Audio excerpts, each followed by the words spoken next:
15 साल से सरकार में सुशासन का दावा करने वाले नीतीश कुमार की प्रतिष्ठा यूं तो पूरे चुनाव से जुड़ी है, लेकिन गृह जिला नालंदा में भी उनकी अग्नि परीक्षा है।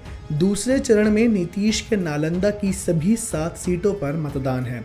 इसी के साथ पटना की 14 सीटों में से 9 सीटों पर दूसरे चरण में मतदान होना है। मगध की राजधानी पटना और ज्ञान की भूमि नालंदा के चुनावी मुद्दे अलग अलग हैं। नालंदा में किसानों का मुद्दा बड़ा है तो पटना में शहरी सुविधाओं की कमी बड़ा मुद्दा है। 1 साल पहले बरसात में डूबा शहर, दाना पानी के लिए तरसे लोग और सड़क पर उतरती सरकार की तस्वीर सभी के जहन में है।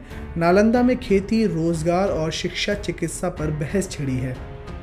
पिछले चुनाव में पटना और नालंदा जिले की कुल 21 सीटों में से भाजपा पर 8, जेडीयू पर 6, कांग्रेस पर 1 और निर्दलीय पर 1 और राजद के पास 5 सीटें गई थी। पटना जिले की 14 सीटों में से भाजपा के खाते में 7, राजद 4, जेडीयू, कांग्रेस और निर्दलीय को 1-1 सीट मिली थी। नालंदा जिले की 7 सीटों में से जेडीयू को 5, भाजपा और राजद को 1-1 सीट मिली थी। नीतीश के गृह जिले की 7 सीटों में से 5 सीटों पर जेडीयू का कब्जा है, 1 पर भाजपा का तो दूसरी एक और जो सीट बची है उस पर राजद का कब्जा है। इस बार जेडीयू 6 सीटों पर चुनाव लड़ रही है। भाजपा के खाते में 1 सीट गई है।